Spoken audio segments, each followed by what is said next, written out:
Bonjour et bienvenue. Aujourd'hui, on va se poser une question vraiment cruciale.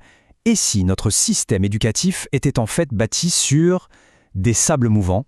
Et si c'est le cas, comment on fait pour tout redémarrer, pour repartir sur de bonnes bases? Alors, pour bien saisir l'urgence de la situation, on va commencer par un chiffre. Un seul chiffre, mais il est assez glaçant. C'est une projection pour 2025, 425 parties par million. C'est la concentration de dioxyde de carbone qu'on s'attend à trouver dans notre atmosphère. Et attention, ce n'est pas un problème qui date d'hier. Regardez cette chronologie. En 1960, on était à 315 ppm. En 1989, 352. Et là, en 2025, on s'apprête à dépasser les 425. C'est une accélération vertigineuse. On a pulvérisé depuis longtemps la fameuse limite de sécurité que les scientifiques avaient fixée. Mais voilà le truc. Cette crise climatique, en réalité, c'est juste un symptôme. C'est la partie visible de l'iceberg. Ça nous parle d'une défaillance beaucoup plus profonde. Un problème systémique qui se répercute partout, des conflits armés au recul de la démocratie. C'est tout un ensemble de crises qui se produisent en même temps. Alors, la question à 1 million, d'où vient le problème? Comment on en est arrivé là? Eh bien, certains théoriciens avancent une idée assez radicale. Et si la racine du problème se trouvait dans la façon même dont on nous apprend à penser, et ce depuis l'école? Et ça nous amène au cœur du sujet. Au centre de notre éducation, il y a un modèle qui domine tout, la taxonomie de Bloom. Imaginez une pyramide. Pour apprendre, il faudrait la gravir, marche après marche, du plus simple au plus complexe. C'est un modèle très structuré, très hiérarchique. Alors, quel est le problème avec cette approche? Eh bien, comme le dit Shelley Wright, le résultat, c'est qu'on se retrouve avec des salles de classe où l'on s'ennuie, où l'on apprend par cœur. Cette pyramide, en fait, elle a tendance à coincer tout le monde tout en bas, au niveau de la mémorisation pure.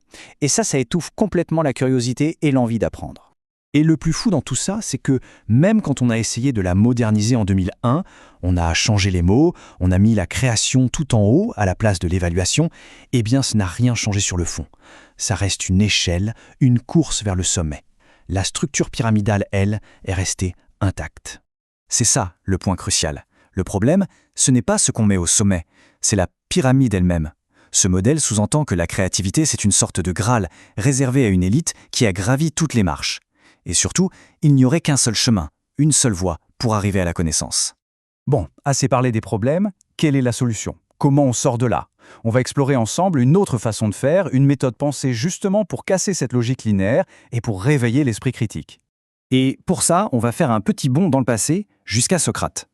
L'idée de base, c'est la sienne. La connaissance, ce n'est pas quelque chose qu'on reçoit passivement, comme si on remplissait un vase. Non, c'est quelque chose qui naît, qui émerge de la discussion, du dialogue. C'est ce qu'il appelait la maïotique, l'accouchement des esprits. Plutôt poétique, non? Alors, comment on adapte cette vieille méthode à notre époque? Eh bien, avec un point de départ, disons, un peu provocateur. Une phrase choc pour lancer la machine. Voilà, je crie au pipeau. Ça peut paraître un peu brutal, mais c'est incroyablement efficace. L'idée est simple, on prend un concept du programme et on part du principe qu'il est faux. À partir de là, un vrai débat s'engage pour prouver ou réfuter cette affirmation. D'un coup, on n'est plus un récepteur passif, on devient un enquêteur. Forcément, une méthode comme ça implique une chose, il faut mettre notre bon vieux modèle pyramidal à la poubelle. C'est obsolète, ça ne fonctionne plus. Et on le remplace par quoi? L'image est excellente. Un Rubik's Cube. Pensez-y. Il n'y a pas de haut, pas de bas, pas de point de départ obligatoire. Chaque facette est connectée aux autres. On peut l'aborder sous n'importe quel angle. La connaissance devient une exploration plus une ascension. Et une fois qu'on a commencé à penser comme ça, on se rend compte que la pyramide de Bloom n'est pas la seule à devoir être remise en question. Pensez à la pyramide de Maslow, au stade de Piaget. Tous ces modèles très linéaires, très hiérarchiques, méritent peut-être d'être sérieusement dépoussiérés. Ok, on boucle la boucle. On a commencé avec les crises mondiaux. Alors, quel est le lien avec tout ça?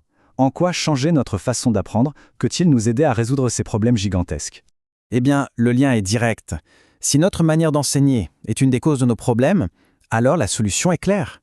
On a un besoin vital de former des gens capables de penser la complexité, de dialoguer. Ce n'est plus une question de pédagogie, c'est une question de survie.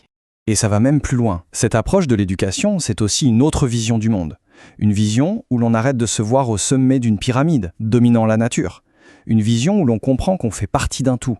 Comme le dit si bien le docteur Alan Reiner, prendre soin de la nature, c'est prendre soin de nous-mêmes. Au final, voilà ce qu'il faut retenir. Ces pyramides, on ne les trouve pas que dans les livres.